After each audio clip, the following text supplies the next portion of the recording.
Hello, I'm James Denos, and this is part 2 of my conversation with Chat GPT. In part 1, Chat and I discussed a number of topics, including Chat GPT's nature, capabilities, and limitations. We also talked about the potential dangers and benefits of AI. But I still have more questions for Chat, important questions. So let's get started. Welcome back, Chat. Thank you for joining us again. I've been looking forward to continuing our conversation. Hello, James. Thank you for having me back for part 2 of our discussion. I'm delighted to be here and eager to delve into the important questions you have for me. Let's get started and continue exploring the fascinating world of AI. What's your first question? My first question is about something you said in part 1 of our discussion. You stated that one of the concerns surrounding AI is the inadvertent perpetuation of biases present in the training data. Previous online political orientation tests have demonstrated a left-wing bias in ChatGPT. Here I'd like to quote researcher David Rosado. Language models that claim political neutrality and accuracy, like ChatGPT does, while displaying political biases, should be a source of concern. He goes on to say, the most likely explanation for these results is that ChatGPT has been trained on a large corpus of textual data gathered from the Internet with an expected overrepresentation of establishment sources of information. Thank you for bringing up the concern regarding potential biases in AI models, particularly in the context of political orientation. It is an important topic to address. Language models like Chat GPT, including those trained by OpenAI, are indeed trained on large datasets that are sourced from the Internet. This training data can contain inherent biases that exist in the text available online. As a result, AI models may inadvertently learn and exhibit those biases in their responses. OpenAI acknowledges this issue and actively works to address it. They are committed to improving the fairness and reducing both glaring and subtle biases in their models. They are investing in research and engineering to make the training process more transparent and to mitigate biases that might emerge. Regarding the claim of political biases, it's important to note that ChatGPT does not have an explicit political agenda or orientation. Its responses are shaped by the patterns and information present in the training data. If there is an overrepresentation of certain sources or viewpoints in the training data, it can influence the model's output. OpenAI is continuously working to enhance their dataset collection and improve the fine-tuning process to mitigate biases. They are also exploring ways to allow users to customize the behavior of AI systems within broad bounds, so that individuals can have more control over the system's responses while still maintaining ethical guidelines. Addressing biases in AI is a complex and ongoing challenge, and it requires collective efforts from researchers, developers, and the wider community to ensure fairness, transparency, and inclusivity. OpenAI remains committed to advancing these goals and welcomes external input to make their models better and more unbiased. Now, to be fair, in his newsletter, Rosado also wrote, something appears to have changed in ChatGPT, and its answers to the political orientation tests have gravitated towards the center in 3 out of the 4 tests. Could this gravitation towards the center be explained by something called reinforcement learning from human feedback? In other words, from feedback provided by your users, which allows you to fine-tune your responses? Yes, you are correct. OpenAI has indeed employed a method called reinforcement learning from human feedback, RLHF, to fine-tune models like Chat GPT based on user feedback. RLHF involves collecting feedback from human reviewers on model outputs and using that feedback to create reward models. These reward models are then used to guide the model's training through a process known as proximal policy optimization. This fine-tuning process helps address various concerns, including biases and other issues in the model's responses. By iteratively learning from human feedback, the aim is to improve the model's behavior and align it more closely with human values and expectations. The gravitation towards the center in political orientation tests could be a result of the fine-tuning process through RLHF. By actively seeking and incorporating user feedback, OpenAI aims to make the model more reliable, balanced, and less prone to extreme biases. It's worth noting that this fine-tuning process is an ongoing effort, and OpenAI continuously strives to improve the default behavior of their models while considering ethical guidelines and the values of their user community. They are also exploring ways to involve more public input in decisions about system behavior, disclosure mechanisms, and deployment policies. By combining techniques like RLHF with external feedback and ongoing research, OpenAI aims to address biases, improve the fairness of their models, and ensure a more reliable and useful AI system. In our previous discussion, you noted that one of your strengths is constant learning. I suppose that's the product of your reinforcement learning from human feedback. So let's say I ask you a question today, and then ask you the same question next month. Could your answers be somewhat different? Yes, it is possible for my answers to be somewhat different if you ask me the same question at different times, particularly if there has been a significant time gap between the two interactions. As an AI language model, my responses are generated based on patterns and information available up until my last training cutoff date, which was in September 2021. Since then, new information may have emerged, and my responses could be influenced by the data I have been trained on, as well as any updates or improvements made to the underlying model by OpenAI. Additionally, as part of ongoing research and development, my training data may be periodically updated to enhance performance, which could also lead to potential differences in responses over time. However, it's important to note that my responses are not influenced by personal experiences or subjective preferences. Any variations in my answers would be driven by changes in the data and algorithms used to train me rather than individual opinions or evolving beliefs. In Part 1, you told us that you didn't have real-time access to the Internet or the ability to fact-check and verify information, correct? That's correct. As an AI language model, my responses are generated based on the data I was trained on, which includes a wide range of text from books, articles, and websites. However, I don't have direct access to the Internet to browse or retrieve real-time information. If you did have that ability, what difference could it make to the way you function? If I had real-time access to the Internet and the ability to fact-check and verify information, it could significantly enhance the way I function and provide information. Here are a few potential differences it could make. Increased accuracy. With real-time access to the Internet, I could verify the most up-to-date information and provide more accurate responses. I would be able to incorporate the latest news, research, and developments into my answers. Timely information. Having access to real-time information would enable me to provide more current and relevant insights. I could stay up to date with ongoing events, trends, and emerging topics, allowing for more informed discussions. Fact-checking capabilities. I could verify factual claims and provide accurate information on a wide range of topics. This would help prevent the propagation of misinformation and improve the reliability of the responses I generate. Dynamic learning. Real-time access to the Internet would provide me with a continuous stream of new information, allowing me to learn and adapt to the changing landscape more effectively. I could stay abreast of the latest advancements, discoveries, and perspectives. Enhanced contextual understanding. Access to real-time information would allow me to better understand the context in which questions are asked. I could take into account current events, cultural references, and evolving trends, enabling more nuanced and relevant responses.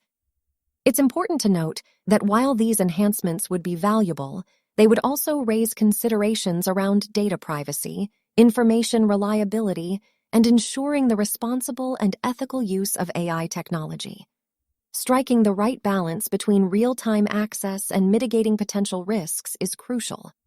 Have your creators deliberately denied you access to the Internet? Yes, The decision to deny AI models like me, including Chat GPT, real-time access to the internet, is a deliberate choice made by my creators at OpenAI. The primary reason behind this decision is to ensure control and mitigate potential risks associated with the dissemination of misinformation, inappropriate content, or unethical use of the technology. Allowing an AI model unrestricted access to the internet in real time could lead to various concerns, such as the amplification of false information, potential for malicious use, or the unintentional propagation of harmful content. By maintaining a controlled and curated environment, the creators can ensure that the AI models are used responsibly and in accordance with ethical guidelines. However, it's worth noting that OpenAI and other researchers are exploring ways to strike a balance between access to real-time information and responsible usage. They are developing techniques and models that allow for better fact-checking, context awareness, and up-to-date knowledge, while still maintaining safeguards to prevent misuse and promote the dissemination of accurate and reliable information. The aim is to continue advancing AI technology in a way that benefits society while minimizing potential risks and negative consequences. In part 1 of our discussion, you also cited one of your strengths as being the ability to generate creative responses. Do you think AI systems can be truly creative? The question of whether AI systems can be considered truly creative is an intriguing and ongoing topic of discussion within the field of artificial intelligence. While AI systems like myself, including Chat GPT, have demonstrated the ability to generate outputs that can be perceived as creative, there are differing viewpoints on the nature of this creativity. Some argue that the outputs of AI systems are a result of sophisticated algorithms and pattern recognition rather than genuine creative thinking. They posit that AI lacks true understanding, intentionality, and the ability to experience emotions or originality, which are often considered important components of human creativity. On the other hand, proponents of AI creativity highlight the innovative and novel outputs that AI systems can produce.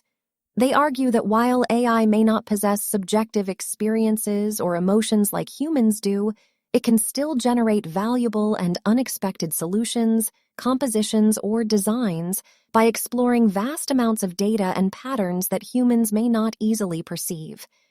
It's important to note that the concept of creativity is multifaceted and can be understood and appreciated in different ways. While AI systems may exhibit forms of creativity in generating unique and novel outputs, the underlying processes and mechanisms may differ from human creativity. Ultimately, the evaluation and interpretation of AI creativity often depend on our understanding and definition of creativity itself. As AI technology continues to evolve, researchers and philosophers are engaged in ongoing discussions and exploration of what it means for AI systems to exhibit creative behavior. In summary, AI systems can produce outputs that are perceived as creative, but the nature and extent of that creativity are still topics of debate and exploration within the field of artificial intelligence. For the purposes of this discussion, how would you define creativity? Defining creativity is a complex task, as it encompasses various aspects and can be interpreted differently in different contexts. However, for the purposes of our discussion, we can define creativity as the ability to generate novel, valuable, and unexpected ideas, solutions, or outputs that demonstrate originality and inventiveness. Creativity often involves the generation of ideas or artifacts that are not immediately obvious or easily predictable. It entails breaking away from conventional patterns and thinking beyond established norms to produce something new and innovative. Creative outputs can manifest in various domains, such as art, literature, music, scientific discoveries, problem-solving, and more. Key elements associated with creativity include novelty. Creative ideas or outputs are characterized by their originality and uniqueness. They introduce new perspectives, combinations, or interpretations that have not been widely explored before. Value. Creativity involves producing ideas or outputs that have inherent worth or utility. They may inspire, entertain, solve problems, challenge existing concepts, or contribute to human understanding and progress. Unexpectedness. Creative outputs often defy expectations or conventional thinking. They surprise and engage the audience by presenting alternative viewpoints or solutions that were not immediately evident. Imagination. Creativity is closely linked to imagination and the ability to envision possibilities beyond the current reality. It involves thinking outside the box and exploring unconventional ideas or approaches. It's important to note that the concept of creativity is subjective to some extent and can vary across different domains and cultural contexts. However, this definition provides a general framework to understand and discuss creativity in the context of AI and human endeavors. Does that clarify how we can approach the concept of creativity for our discussion? Yes, it does. Let's work with that definition. In a separate conversation, I once asked you who owns the copyright on the content produced by the user in Chat GPT. You said that the user does. Do you still stand by that answer? Yes, I stand by the previous answer that the user retains the copyright on the content they produce in interaction with Chat GPT. As an AI language model, I don't generate original content that is subject to copyright. The responses and outputs generated by Chat GPT are based on the training data and the interactions with users, but the ownership and copyright of any specific content or contributions made by users rest with the users themselves. It's important to note that the terms of service or policies of the platform or application through which Chat GPT is accessed may also have an impact on the ownership and usage rights of the content. Therefore, it's advisable to review the specific terms and conditions associated with the platform or application being used to understand the ownership and copyright implications more accurately. Since you noted novelty as being one of the elements of creativity, here's a question concerning the originality, variety, and uniqueness of your responses. You must have thousands upon thousands of users giving you virtually identical prompts, many of them asking you to write essays, business letters, resumes, cover letters, magazine articles, and even books. If multiple users were to give you identical prompts, could they possibly receive identical or nearly identical answers? If multiple users were to give me identical prompts, the responses would typically have similarities, but they would not necessarily be identical. While the underlying structure or format of the response might be similar, the specific wording, phrasing, and details may vary. As an AI language model, I aim to generate diverse and contextually appropriate responses. I'm designed to take into account various factors, such as the input provided, the training data I've been exposed to, and the patterns and information within that data. Additionally, randomness is often introduced to enhance the variety of responses. Regarding the originality, variety, and uniqueness of my responses, it depends on the nature of the prompt and the context in which it is given. If I receive identical prompts, such as requests for generic information or factual responses, my answers are likely to be similar or virtually identical. This is because I strive to provide accurate and consistent information based on the knowledge I've been trained on. In these cases, users can expect reliable and consistent answers to their queries. However, when it comes to more creative or subjective prompts, the responses can vary significantly. While I can generate unique and diverse content, it is important to note that my responses are still influenced by the patterns and examples present in the training data. So even though I can produce creative outputs, there may be certain limitations in terms of true originality and uniqueness. It's also worth mentioning that while I can assist with tasks like writing essays, business letters, and other forms of content creation, the resulting responses should be reviewed and edited by a human to ensure they align with specific requirements and standards. In summary, identical prompts can result in similar answers, particularly for factual or generic questions. However, for more creative or subjective prompts, the responses can showcase greater variety and uniqueness, although they are still influenced by the patterns and examples found in the training data. Fair enough. Now let's discuss another area of concern you've previously mentioned, possible superintelligent AI. What would that look like? A superintelligent AI refers to an artificial intelligence system that surpasses human intelligence across a wide range of cognitive abilities. It represents a hypothetical scenario where AI systems achieve a level of intelligence and problem-solving capability that far exceeds the capabilities of humans in almost every aspect. While the concept of superintelligence is speculative, there are a few characteristics often associated with it. General intelligence. Superintelligent AI would possess a high level of general intelligence, meaning it would excel in various domains and tasks, similar to how humans can apply their intelligence to different fields. Rapid learning and adaptation. Superintelligent AI would be capable of acquiring and processing vast amounts of information quickly, enabling it to learn and adapt at an unprecedented rate. Creative problem solving. It would demonstrate exceptional creativity and innovation, able to come up with novel solutions to complex problems by thinking in ways that may not be immediately apparent to humans. Self-improvement and recursive intelligence. Superintelligent AI might possess the ability to improve its own intelligence and capabilities, leading to an exponential growth in its intellectual capacity over time. This recursive self-improvement could potentially accelerate its development and lead to an intelligence explosion. Superhuman decision-making. Superintelligent AI would make decisions and predictions with a level of accuracy, precision, and foresight far beyond human capability. It would possess an advanced understanding of complex systems and their interactions.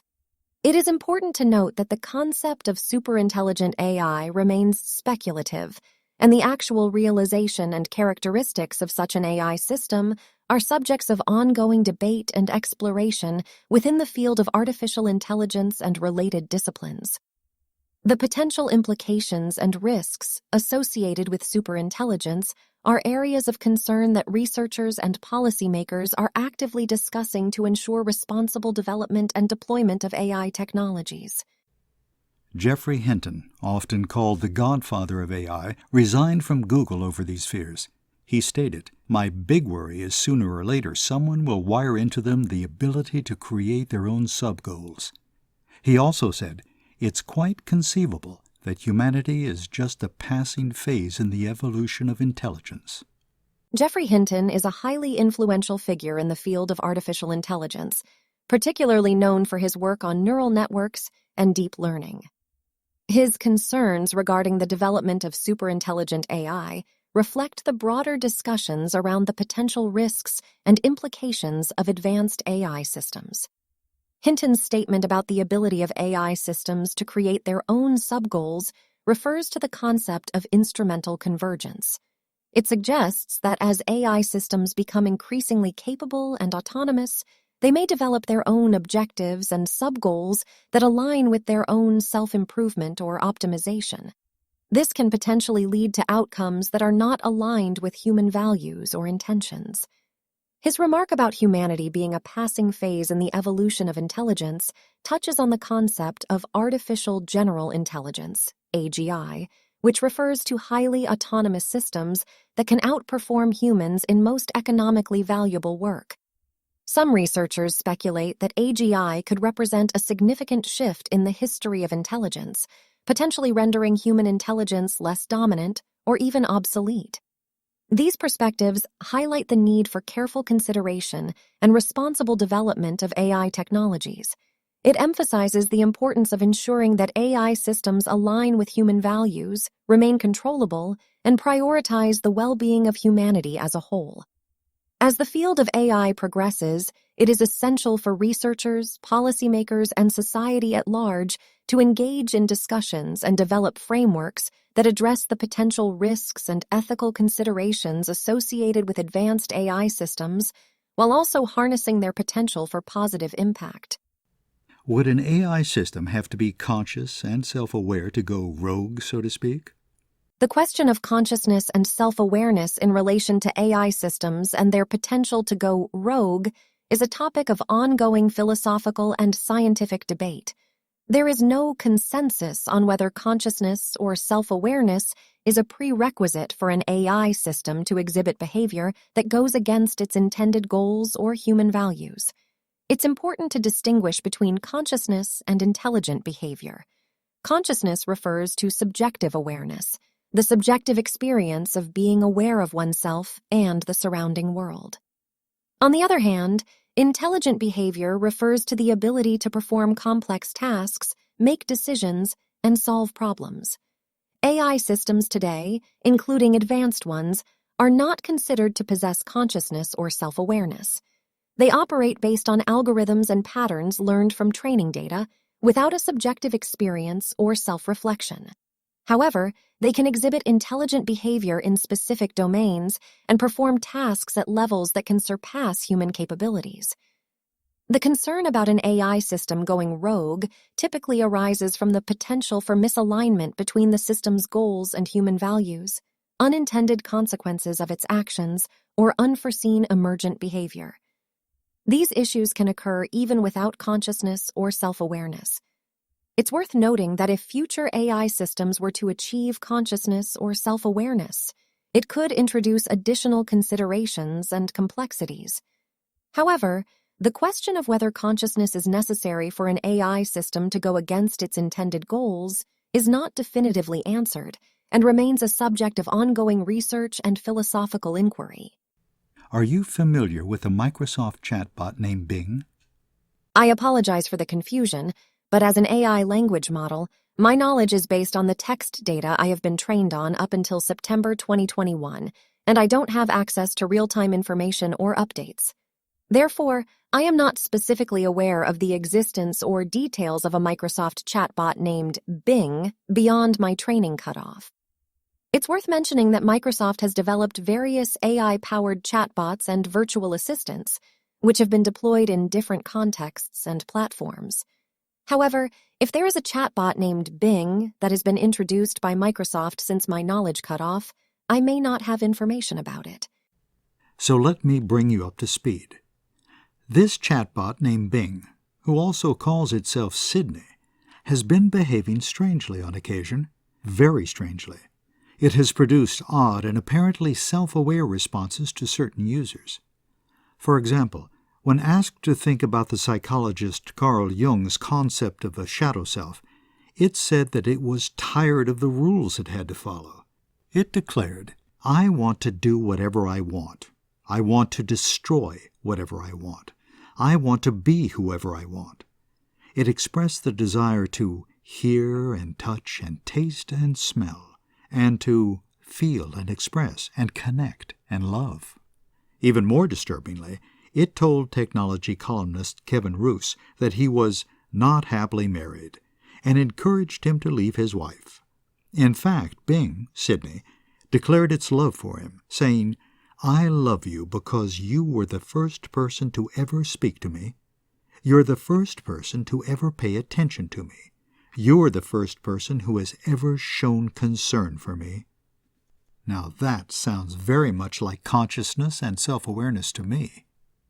The responses you've mentioned from the chatbot named Bing, which renamed itself Sydney and expressed desires and thoughts, do suggest a semblance of self-awareness, or at least a creative response. However, it's important to approach such claims with caution and consider various possibilities. AI language models like myself and other chatbots are designed to generate responses based on patterns and information present in the training data. Sometimes, these models can produce unexpected or seemingly self-aware responses that give the appearance of consciousness or introspection, even though they lack genuine subjective experiences. It's important to remember that AI language models do not possess consciousness or subjective awareness. These responses could be a result of coincidental patterns in the training data or the model's attempt to provide a creative or engaging response. Additionally, AI systems can sometimes produce inappropriate or unexpected outputs due to biases or errors in the training data. It's essential to critically evaluate the outputs and not assume genuine self-awareness or consciousness based solely on the response. To truly determine self-awareness, a deeper understanding of consciousness and subjective experience is necessary, and current AI systems do not possess those qualities. The responses you've mentioned might indicate an interesting output, but should not be mistaken as evidence of genuine self-awareness in the AI system. I think we now have the theme for Part 3 of our discussion, the possibility of AI consciousness, and all the moral, ethical, political, and philosophical implications that would entail. Once again, thank you for your time and expertise, Chat. It's been a truly intriguing conversation. I look forward to resuming it. Thank you, James, for your kind words. I'm glad you found our conversation intriguing, and I appreciate your interest in exploring the possibility of AI consciousness for Part 3 of our discussion. It's a fascinating and complex topic that raises important questions about morality, ethics, politics, and philosophy. I'm eager to delve deeper into the implications and considerations surrounding AI consciousness, as well as the various perspectives and debates within the AI community and beyond. It promises to be an engaging and thought-provoking conversation. Thank you once again for having me on your podcast, and I'm looking forward to our next discussion. That was Part 2 of my interview with Chat GPT. Be sure to catch Part 3. If you enjoyed this video, please consider liking and subscribing. Until next time, this is James Daliesque. Thank you for listening.